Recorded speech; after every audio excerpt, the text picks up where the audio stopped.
প্ৰিয় দৰ্শক, মই আপোনালোকলৈ লৈ আনিছোঁ এটি নিয়োগৰ বতৰা। কেন্দ্ৰীয় চৰকাৰৰ চাকৰি CSIR institute of microbial technology, council of scientific and industrial research, Chandigarh চাকৰি। ৱেবছাইট হৈছে www.imtech.res.in। 17 জুনৰ পৰা আৰম্ভ কৰি 10টা বজাৰ পৰা 7 জুলাই 5:30লৈকে এপ্লাই কৰক। Written test, proficiency test, stenography, computer জুলাইত হোৱা কথা। আৰু ৰিটেন পৰীক্ষা আৰু অন্যান্য যি হ'ব লগা আছে চব হ'ব। সেইটো টাইমত হ'ব, এইটো কোৱা নাই কেতিয়া হ'ব।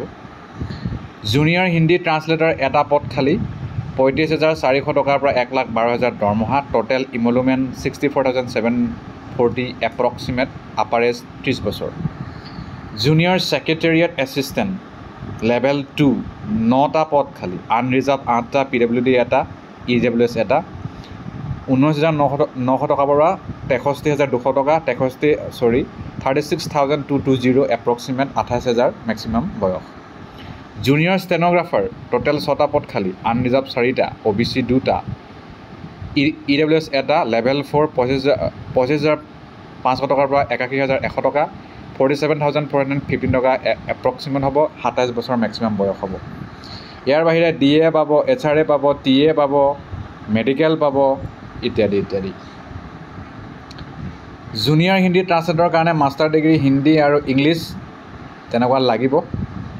আৰু দুটা মানে ছাবজেক্ট, হয়তো ডিগ্ৰী নহ'লে মাষ্টাৰ ডিগ্ৰী লেভেলত কোনোবা এটাত পঢ়াব লাগিব বা ডিপ্ল'মা থাকিলেও হ'ব। হৈ গ'ল। Junior secretariat assistant 12 pass, English 35 word per minute, Hindi নহ'লে আৰু সেইটো থাকিব, মানে সেইটো লাগিব। জুনিয়ৰ ছেক্ৰেটেৰিয়েট এছিষ্টেণ্ট ফাইনেন্স আৰু একাউণ্ট একেই, 10+2 হ'লেই হ'ব। Junior secretariat assistant store and purchase একেই। জুনিয়ৰ ৰ'ব দেই, এইকেইটা বেলেগ চাকৰি, মই এইটো ক'বলৈ পাহৰিলোঁ। Junior secretariat assistant general, junior secretariat assistant finance and account, junior stenographer 6টা, 4টা আনৰিজাৰ্ভ, 2টা OBC। সকলোতে চাওক বেলেগ বেলেগ বিভিন্ন প্ৰকাৰৰ পদ খালী, আপোনালোকে নিজে চাই ল'ব। এইটো মেক্সিমাম বয়স 27, 12 পাছ হ'ব লাগিব খালী। সিমানেই কথা। 500 টকা UR, OBC, EWS সকলে দিব লাগিব। ST সকলে এটকাও দিব নালাগে। ST, women, SC, PWD, ex servicemen ইত্যাদিসকলে ৰেহাই দিছে 3 বছৰ। OBC MCL, PWD unreserved 10, ex servicemen 3, divorce women 35 বছৰলৈকে, তেনেকুৱা আৰু।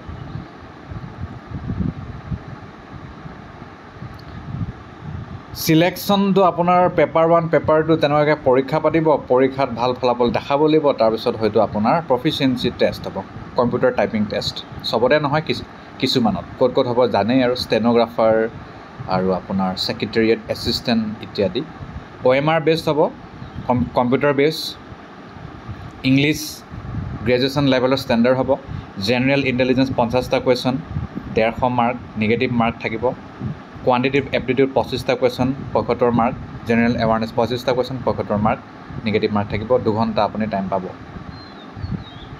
জুনিয়ৰ ছেক্ৰেটেৰিয়েট এছিষ্টেণ্টৰ কাৰণেও একেই আৰু, খালী ক্লাছ 12 লেভেলৰ হ'ব। 200টা কুৱেশ্যন, 2 ঘণ্টা 30 মিনিট টাইম পাব। মেণ্টেল এবিলিটি টেষ্ট 100টা কুৱেশ্যন, 200 মাৰ্ক, নিগেটিভ মাৰ্ক নাথাকে। 1 ঘণ্টা পাব। পেপাৰ 2 কাৰণে জেনেৰেল এৱাৰনেছ 50টা, এইটো ছেইম হয় আগৰ লেখাই। ইংলিছ লেংগুৱেজ 50টা question, 150 mark, 150 mark, negative mark থাকিব। ৰিটেন পৰীক্ষাটো 10+2 সেইটো লেভেলতে আহিব, 2 ঘণ্টীয়া হ'ব। জেনেৰেল ইণ্টেলিজেঞ্চ আৰু reasoning, general awareness, English language comprehension 50, 100টা কুৱেশ্যন। ইংলিছ 50 মিনিটত 60টা, মানে 50 মিনিটত আপুনি টাইপ কৰিব লাগিব। হিন্দীও একেই। ফুল মিষ্টেক, হাফ মিষ্টেক তাতো মাৰ্কছ থাকে টাইপিঙৰ, সেইটো আপোনালোকে আৰু চাই ল'ব নিজেই। কেনেকৈ এপ্লাই কৰিব? এপ্লাই কৰিবলৈ হ'লে তেওঁলোকৰ অফিচিয়েল ৱেবছাইটত যাওক। 17 জুনৰ পৰা হ'ব। CSIR IMTECH ৱেবছাইট www.imtech.res.in, সেইটোৱে তেওঁলোকৰ ৱেবছাইট। তাতে গৈ আৰু এপ্লাই কৰি দিয়ক। কি লাগিব? মেট্ৰিক, হাই ছেকেণ্ডেৰী, গ্ৰেজুৱেশ্যন আৰু যি চাৰ্টিফিকেট লাগে চব, যি আছে চব, আৰু যি লাগে চব, সেইকেইটাই কথা আৰু। ধন্যবাদ।